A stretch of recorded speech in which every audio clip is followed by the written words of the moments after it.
سورہ فاتحہ کے لیے کہا جاتا ہے کہ اس کے اندر انٹرنل نالج اور ایکسٹرنل کمانڈ کو ملا دیا گیا ہے.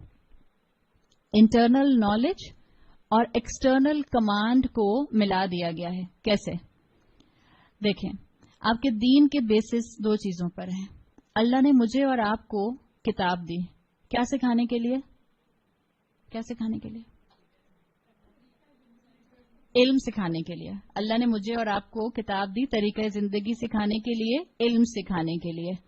یہ کیا ہے؟ آپ کا انٹرنل نالج. صحیح؟ اس کتاب کا علم حاصل کرنا انٹرنل نالج. کیا یہ کافی ہے؟ اب اگلا سٹیپ کیا ہے؟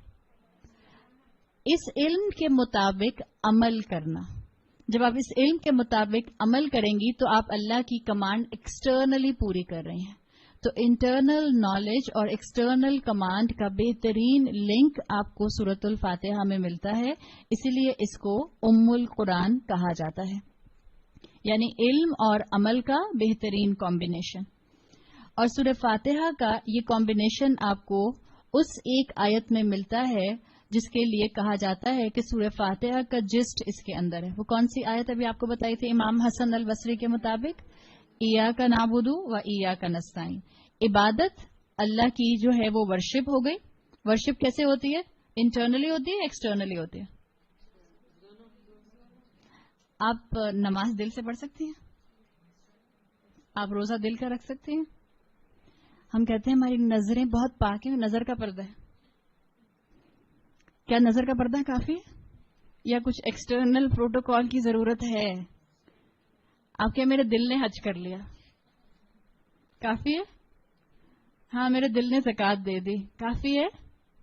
نہیں، عبادت ایکسٹرنل ہوتی ہے. یاد رکھیں، عبادت جب خاص طور پہ آپ عبادت کو ایز اے پلر آف اسلام لیں گے. اسلام کی بنیاد 5 پلرز پر رکھی گئی ہے نا. ہم بچپن سے وہ حدیث پڑھتے آ رہے ہیں، بنی الاسلام علی 5. اسلام کی بنیاد 5 پلرز پر رکھی گئی ہے. شہادت اللہ الہ الا اللہ و ان محمد رسول اللہ. اس بات کی شہادت کہ اللہ کے سوا کوئی معبود نہیں اور رسول اللہ صلی اللہ علیہ وسلم اللہ کے آخری رسول ہیں. و اقام الصلاۃ، نماز کا قائم کرنا. و ایتاء الزکاۃ، زکوٰۃ کا ادا کرنا. و حج و صوم رمضان، حج ادا کرنا اور رمضان کے روزے رکھنا. یہ وہ بیسک 5 عبادات ہیں جو آپ کو بہرحال ایکسٹرنلی کرنی ہی ہوتی ہیں. تو عبادت ایکسٹرنل ہے. جب آپ کہتے ہیں ایاک نعبد، اللہ ہم صرف آپ کی عبادت کرتے ہیں، دل میں بھی یقیناً آپ اللہ ہی کو بڑا جانتی ہیں، لیکن اس بندگی کے اظہار کو آپ فزیکلی بھی شو کر رہی ہوتی ہیں.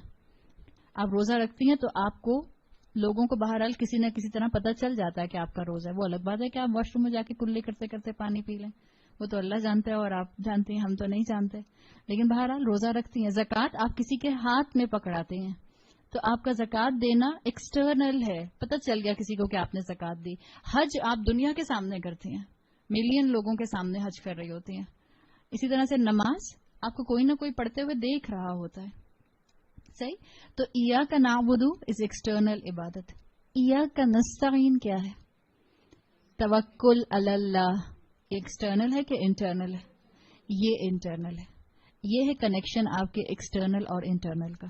آپ کو انٹرنلی بھی مسلمان بننا ہے اور مومن بننا ہے، اور ایکسٹرنلی بھی مسلمان بننا ہے اور مومن بننا ہے. آپ کا حال حلیہ مسلمانوں والا ہونا چاہیے، آپ کا لائف سٹائل مسلمانوں والا ہونا چاہیے، آپ کا اٹھنا بیٹھنا مسلمانوں والا ہونا چاہیے، آپ کی زندگی میں اللہ پرائرٹی پر نظر آنا چاہیے. ایک مال کے اندر 4 لڑکیاں گھوم رہی ہیں، ان میں سے ایک بدھسٹ ہے، ایک ہندو ہے، ایک عیسائی ہے اور ایک مسلمان ہے. آج آپ کو ان 4 میں کوئی فرق نظر نہیں آتا. کیا میں اپنے اللہ کو جواب دے سکوں گی؟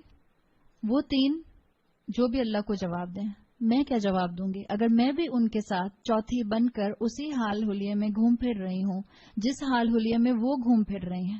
میں کیا جواب دوں گی اللہ کو؟ کیا جسٹیفیکیشن ہے میری؟ میں نے جھوٹ بولا تھا جب میں نے کہا تھا جائے نماز پر کھڑا ہو کر اللہ اکبر. میں نے جھوٹ بولا تھا جب میں نے کہا تھا لا الہ الا اللہ، کوئی الہ نہیں ہے اللہ کے علاوہ.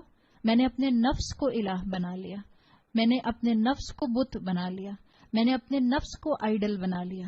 تلاش کریں اپنے دلوں کے اندر ان بتوں کو جن بتوں نے آپ کو اللہ کی عبادت سے روکا ہوا ہے، جن بتوں نے آپ کو ایکسٹرنلی اللہ سے جڑنے سے روکا ہوا ہے،